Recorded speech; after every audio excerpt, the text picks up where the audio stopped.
머리가 둘인 인간. 어느 날 죽은 혼령들의 왕인 아스모데우스가 솔로몬 왕을 찾아와서 물었다. 이 세상에서 가장 지혜롭다 불리우는 분이 바로 당신입니까? 주께서 그렇게 만드셨지요. 제가 왕에게 여지껏 보지 못한 생명체를 보여드릴까요? 여지껏 보지 못한 생명체라니 무엇을 말하는지 정말 궁금하군요. 아스모데우스는 즉시 팔을 뻗쳐 땅 밑에서 머리가 둘이고 눈이 넷 달린 인간을 꺼냈다. 그 인간을 보자 등골이 오싹해진 솔로몬 왕은 그 하계의 인간을 다른 방에 가두어 두도록 명령하고 군대의 대장인 베나야를 불렀다. 그리고는 물었다. 이 세상 밑에 인간이 살고 있다고 하는 이야기를 들은 적이 있느냐? 부왕의 고문으로 있었던 한 나이 많은 신하로부터 그런 이야기를 들은 기억이 나는군요. 내게 그대에게 그 인간을 보여주겠다면 어찌할 텐가? 어떻게 그럴 수가. 하계에 가려면 500년도 더 넘게 여행을 해야 한다고 합니다. 아무리 대왕이시라도 그렇게 먼 나라에 가서 사람을 데리고 온다는 것은 불가능한 일입니다. 그러자 솔로몬은 머리가 둘 달린 인간을 끌어오게 했다. 그 모습을 난생 처음 본 베나야는 얼른 손으로 눈을 가리며 부르짖었다. 아니, 세상에 저렇게 생긴 인간이 다 있다니. 싱긋 웃음을 띤 왕은 그제서야 기괴하게 생긴 인간을 향하여 물었다. 그대는 도대체 사람이냐?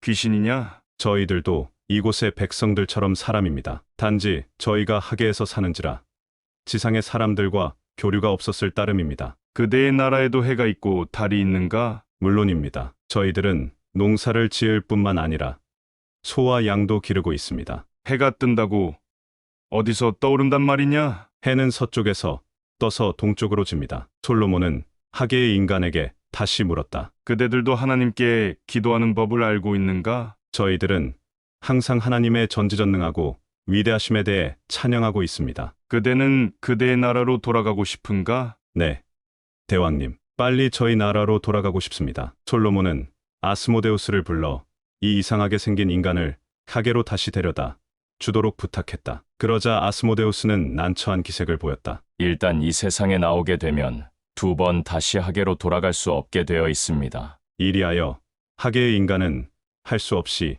이스라엘에서 살게 되었다. 그는 예쁜 여자를 만나 결혼을 했고 7명의 자녀도 두었다. 자녀들 중 6아이는 어머니를 닮았으나 한 명만이 아버지를 닮아 머리가 둘 달린 채로 태어났다. 세월이 흘러 하계에서 온 남자는 죽고 자식들에게는 막대한 재산이 남겨졌다. 유산을 분배할 때가 되자 어머니를 닮은 6명은 우리는 모두 7명이니 7등분을 하자고 말했다. 그러나 머리가 둘 달린 아이는 우리는 모두 8명이다. 나는 2사람이나 마찬가지니 2사람 몫의 유산을 주어야 한다. 고 주장했다. 며칠을 두고 다투었으나 해결은 나지 않고 형제간의 우애만 나빠지게 되자 주위의 어른들이 솔로몬 왕에게 가서 재판을 받아보라고 제안했다. 이 재판을 맡게 된 솔로몬은 처음엔 어찌해야 좋을지 몰라 덕망 있는 장로들에게 의견을 물었다. 그러나 그들에게도 별수가 나오지 않았다. 솔로몬은 다음 날에 있을 재판을 앞두고 하나님께 좋은 지혜를 빌려 주십사고 기도했다. 다음 날 솔로몬은 법정을 개정하고 방청객들 앞으로 머리가 둘 달린 사내를 불러들였다. 나는 이자가 정말 2사람인지 아니면 1사람인지 시험해 보겠소. 그리고 펄펄 끓는 물과 포도주와 헝겊을 가져오도록 명령했다. 3가지가 다 준비되자 솔로몬은 물과 포도주를 섞은 후 그 속에 헝겊을 넣어 적셨다. 그리고 나서 펄펄 끓는 헝겊을 머리 둘 가진 사내의 한쪽 얼굴에 갖다 댔다. 그러자 2개의 머리는 동시에 울부짖었다. 왕이시여, 잘못했습니다. 뜨거워 못 참겠습니다.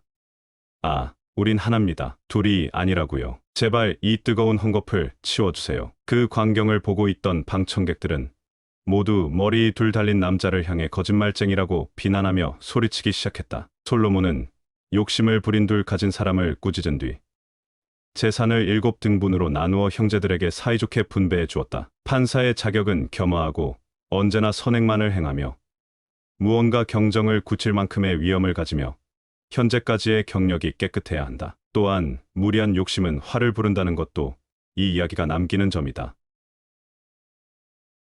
공로자, 어떤 임금님이 병이 들었다. 그 병은 세상에도 없는 희한한 병으로 암사자의 젖을 먹으면 나을 수 있다. 고 의사가 말했다. 그러나 어떻게 암사자의 젖을 구해오느냐가 문제였다. 어떤 머리 좋은 사나이가 사자가 살고 있는 동굴 가까이에 가서 새끼 사자를 한 마리씩 암사자에게 주었다. 그리하여 10일째에는 암사자와 그는 퍽 친숙한 사이가 되었다. 그래서 임금님 약으로 쓸 젖을 조금 짜낼 수 있었다. 궁전으로 돌아오는 길에 그는 자기 몸의 여러 부분이 서로 싸우는 백일몽을 꾸었다. 몸 안에서 어느 부분이 가장 중요한가를 놓고 서로 다투고 있었다. 다리는 만약 자기가 없었더라면 사자가 있는 곳에 갈 수 없었을 것이라고 말하고, 눈은 보이지 않았더라면 이 장소에 올 수 없었을 것이라고 했다. 심장은 또한 자기가 없었더라면 도저히 여기까지 올 힘이 없었을 것이라고 말했다. 그러자 갑자기 혀가 다음 말을 주장했다. 만일 말을 할 수가 없었더라면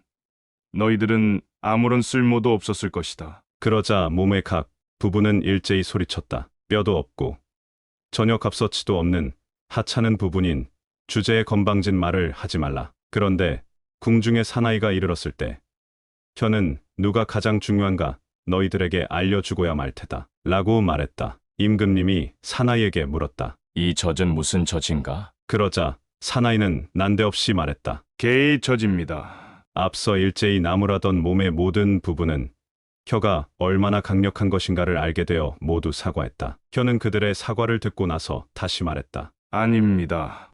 제가 말을 잘못했습니다. 이것은 틀림없는 암사자의 젖입니다. 이렇듯 중요한 부분일수록 자제심을 잃어버린다면 어처구니 없는 일이 생기는 법이다.